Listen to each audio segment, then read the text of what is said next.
नमस्कार मंडळी, आईची किचन या नावाने मी मराठीतून यूट्यूबवर वेगवेगळ्या रेसिपीज टाकणार आहे. आपला प्रतिसाद व आशीर्वाद माझ्यासाठी फारच मोलाचा आहे. तर आज आपण पहिली रेसिपी संक्रांतीची गुळपोळी करणार आहे. त्यासाठी मी शेंगदाणे भाजून घेतलेले आहेत. गूळ घेतलेला आहे 3 वाटी, 1 वाटी शेंगदाणा, 1 वाटी मुरमुरा,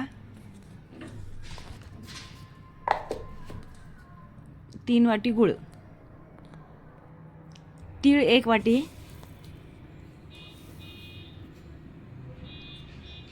तीळ मी भाजून घेतलेला आहे. बारीक करून घेतलेली विलायची पूड, 1 वाटी मुरमुरा मी थोडासा खमंग भाजून घेतलेला आहे आणि तो आता मी हा मिक्सरमधून बारीक करून घेत आहे. ह्या चिरमुऱ्यामुळे आपल्या पोळीचा मसाला चारी बाजूला पसरला जातो. त्यामुळे मुरमुऱ्याचा हा चुरा घालणे गरजेचं आहे. हे शेंगदाणे मी आता बारीक करून घेत आहे. शेंगदाणे मी आता एका डब्यात काढून घेत आहे. आता ह्याच मिक्सरमध्ये मी तीळ पण बारीक करून घेत आहे. तीळ पण मी भाजून घेतलेले आहेत. शेंगदाणे भाजून घेतलेले आहेत. मुरमुरे पण थोडेसे भाजून घेतलेलेच आहेत. आता 3 वाटी गूळ मी ग्राइंडरला बारीक करून घेत आहे. आता ह्या पोळीसाठी लागणारी कणिक आपण मळूया. तर साधारणपणे आपलं सगळं मटेरियल हे 6 वाट्या झालेलं आहे. तर ह्यासाठी मी कणिक पण 6 वाट्याच घेत आहे. हे स्वादानुसार मीठ गेलं. आता पाण्यात चपातीची कणिक कशी आपण मळतो त्यापेक्षा थोडीशी लूज ही कणिक मळून रेस्टसाठी आपण ठेवून द्यायची 20 मिनिटासाठी. तुम्ही दुधात पण ही कणिक मळू शकता.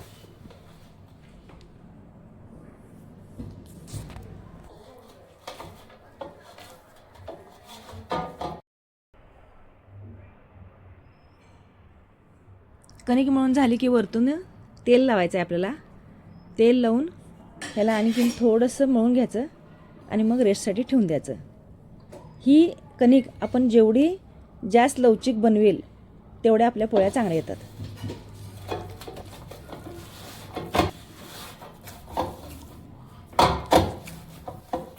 पुरणपोळीला आपण जशी कणिक बनवतो त्याच्यापेक्षा थोडी टाईट बनवायची. आता हे आपली कणिक मळून झालेली आहे. आता मी सगळा मसाला एका बाजूला काढून घेत आहे. तीळ, गूळ, चिरमुरे, वेलदोड्याची पूड हे सगळं आपण आता मिक्स करून घ्यायचं आहे. ही वेलदोड्याची पूड आहे, साधारण 1 टेबलस्पून.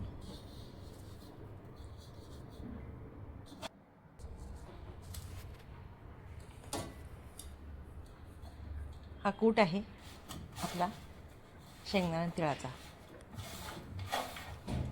आता हे सगळं व्यवस्थित मिश्रण हातानं एकजीव करून घ्यायचं आहे. जर तुम्ही हे सगळं एकदम फाईन पिसून घेतलं तर मग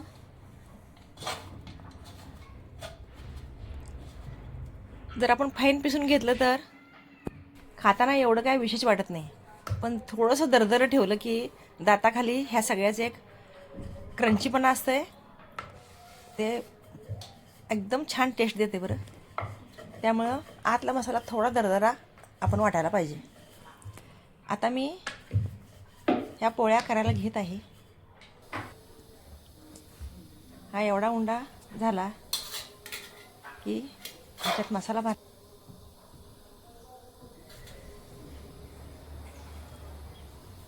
आता ह्याच्यासोबतच मी चिरमुऱ्याचं जे आपण हे थोडंसं दरदरं पिसून घेतलेलं आहे ह्या मसाल्यासोबतच घालायचं. हे चिरमुऱ्याच्या जो चुरा आहे यामुळं आपला जो आतील मसाला आहे तो पूर्ण पोळीवर पसरला जातो आणि काटापर्यंत ह्याचं पुरण मग व्यवस्थित पसरलं जातं.